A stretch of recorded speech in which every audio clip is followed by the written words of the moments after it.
There is breaking news from Wisconsin tonight, just as it appeared that the Republican governor was about to compromise with the 14 Senate Democrats who remain across state lines.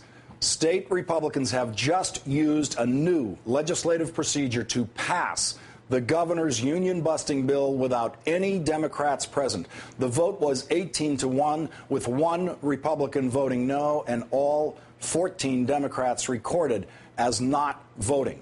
NBC's John Yang has been covering the story and is live in Chicago.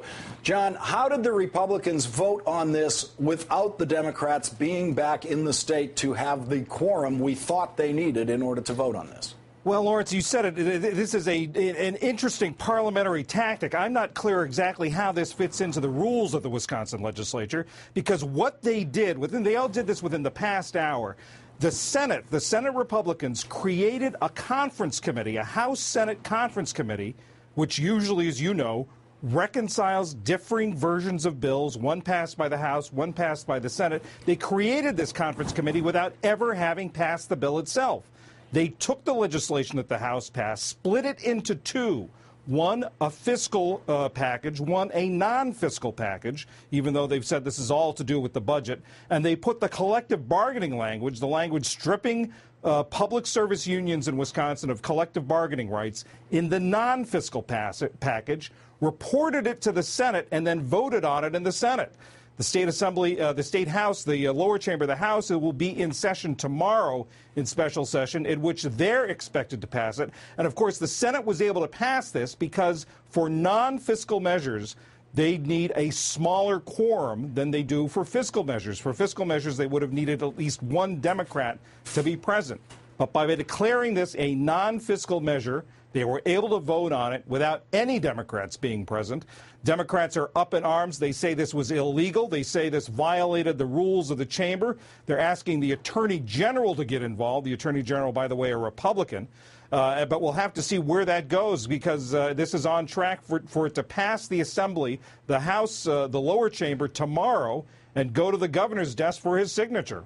John, how much did this take the Senate Democrats by surprise? They obviously had been in negotiations with the governor, as we discovered through the governor's emails that had become public in the last 48 hours or so.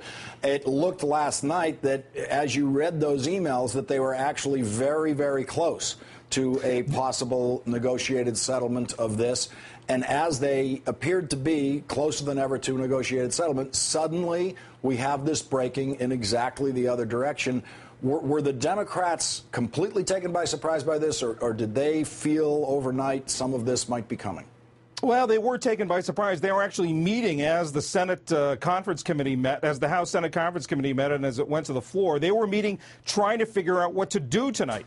They had indications that the Senate Republicans, when they were going to vote with this smaller quorum, were going to let some of their more vulnerable members vote no.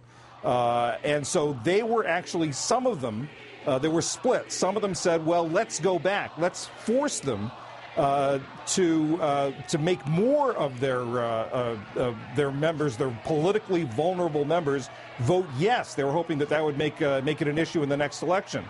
Others were saying, no, that's what they want us to do. They want us to go back, to create a quorum, and say and then pass the whole bill, the fiscal and non-fiscal. So they were debating this as all this was going on. There was a bit of a divide. They felt that they always had wavering members who wanted to go back. I think that there were some members whose resolve was cracking, as it were, about denying the quorum. And I think that crack really split wide open tonight. But as it turned out, they didn't need the Democrats, even the one or two Democrats who might have gone back, to go back at all.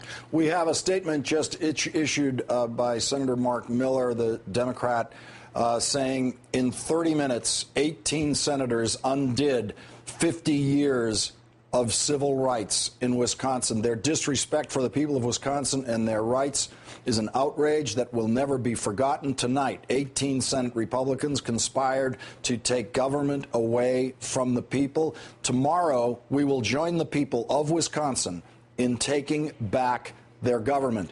John, that sounds to me at the end like tomorrow we will return to Wisconsin, but it also sounds like the statement of a senator who believes this fight is now lost. It seems to be. I mean, they're making legal arguments. They're saying the action tonight was illegal. It was counter to the rules of the legislature, but I don't know where that's going to take them. The vote, the assembly is poised to vote, give it final passage, send it to the governor. I do think that they probably will now return, as the statement you just read really does sound like they're going to go back and join the fight, but it is the fight after the battle is over. The battle in the Senate is over, appears to be over, with this 18-1 vote tonight. John Yang, thank you for untangling this breaking news for us.